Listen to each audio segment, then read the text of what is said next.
Hello, Steve here from FurnaceUSA here in Indianapolis. If you're looking for a quote for a forced air heating system or more information about forced air heating system, you've come to the right place. In this video, we're going to talk about all information that you need to know for your Indianapolis home, including how it works, what your alternatives are to a forced air heating system, and just generally how they work. So keep watching this video for more information, or you can just schedule a quote by clicking a link on this page or giving us a call. One of the most important things that you need to think about with forced air heating, let's say if you were building a house or if it's new construction, what are your alternatives? What could you do that's different than forced air heating? So forced air heating, essentially what it does, it pulls in the cooler air throughout your house. If you have an existing forced air system, it pulls the air in through the cold air returns. Those are those long rectangular grills that you'll see in the hallway. There's usually one per floor. Sometimes in older homes there's a lot more cold air returns, but let's say there's 3 or 4 of them. It sucks in air from these cold air returns. It brings it back to the furnace area. It brings it down along the side of the furnace area. It sucks it into the furnace, the cooler air. Let's say it's coming back at, the temperature of the house, maybe 70 degrees Fahrenheit. It puts it into the furnace, it runs it through something called a heat exchanger. So that is the core element, that is the common connecting element between all sorts of forced air systems. There's something called a heat exchanger. What a heat exchanger is, it is heat that's being generated on one side of a, let's call it like a chamber, like a heating chamber. So there's gas and there's exhaust products and all this type of stuff going into a heating chamber. That heating chamber then runs through, and depending on the efficiency, that just basically runs at your house. That's the chimney coming at your roof, or if it's high efficiency, that's the plastic pipe sticking out the side of the wall. So that is on the inside of the heat exchanger, and that gets super hot. That gets very, very, very hot. As that's heating up, there's on the outside of the heat exchanger, there's a pathway for air to get through. So the air that's coming back from your house is going back into your furnace. It's going in the big blower system underneath your furnace, and then it's blowing up through. It's pushing past that heat exchanger. It's scraping all that heat off, and then that heat is going up into your house. So with forced air heating, there's usually a temperature rise somewhere, depending on the age and all that kind of stuff, between say 30 degrees and say 80 or 90 degrees Fahrenheit. So what that means is, let's say the air coming back from your hallway is 70 degrees, it goes into your furnace, it heats it up to 100 degrees. If it's an old furnace, the temperature rise is much higher, so it passes through your furnace, goes up to 100. Let's say it's an old furnace, is going up to 130, 140, something like that, and then it goes out throughout your house. So what they found over the years is, with newer furnace, they actually have a lower temperature rise for forced air heating. And the benefit that does, the problem if the older systems, if the temperature rise is too high, it will essentially, the heat will just rise. It'll go to the top of the room. It'll make its way through the insulation, and you've lost it. By more slowly heating the house, so newer, more modern furnaces have a lower temperature rise. It slowly or more slowly brings everything up to temperature.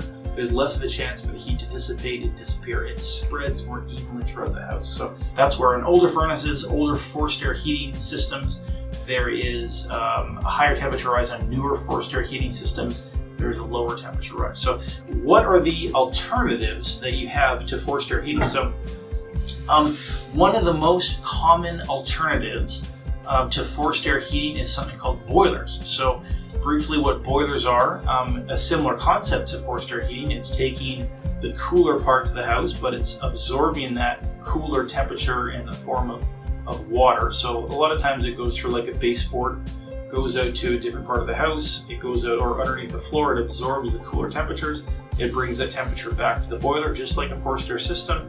It heats that water back up, it puts it back into a pipe. So that's a boiler system. So pluses of boiler systems as compared to forced air heating is that it will heat your house more evenly. It will do it very quietly, but you can never have the benefits of what forced air heating can give you. So the benefits of forced air heating is that you can connect you can connect a air conditioning system to it, or you can connect a heat pump system to it, or you can do other sorts of things with forced air heating that you can't do with other types of systems. So another option is something called ductless mini splits, ductless heating. As opposed to forced air heating. Ductless heating is just an individual little heater that sits up on the wall behind, or it's put on the wall outside different bedrooms and different rooms throughout the house, and it provides heat to that individual room. It is forced air in a sense because there is a heat exchanger. It's usually not gas. They're usually heat pumps. They're usually electric, and they're just for much smaller areas. So forced air heating, generally, as an overall rule, it generally refers to attached or detached house with a ducting system. So you have a big flow of air spreading out and being distributed all throughout the house. So you're forcing the air throughout the house. Another alternative to forced air heating is something called electric baseboard or electric resistance heaters. They are your absolute worst option just because they'll cost you triple in terms of utilities. So they're not a fantastic option. Another common thing that people ask us is what is the sequence of operations? What's going on with the forced air system? So as I mentioned, the cold air is coming in. So the first thing that happens, you turn your thermostat up. So as soon as you turn your thermostat up, or as soon as there's a call for heat your thermostat, poof, the gas comes on inside your forced air system. It's going into the heat exchanger that we talked about before, and then that starts to heat up, tick, tick, tick, tick, tick, tick, tick. On the old school ones, they had a temperature probe, and once it got to a certain temperature, then boom, then the fan will kick on. So the temperature and the fan are related to each other. With more modern furnaces, it's more just on a timer, 60 seconds, 90 seconds, stuff like that. So that's your basics of forced air heating. Negatives and positives, pluses and minuses. I would say forced air heating, just because, especially the pricing and the cost, a lot of times is going to be the best bang for your buck. A furnace, a forced air furnace, is relatively inexpensive compared to a whole house full of ductless heating systems. It's way less expensive than electric baseboard heating in terms of operation. It's way less expensive to install as compared to hydronic heating or boilers. So what it really comes down to, it's more cost effective. There's some drawbacks, there's some negatives.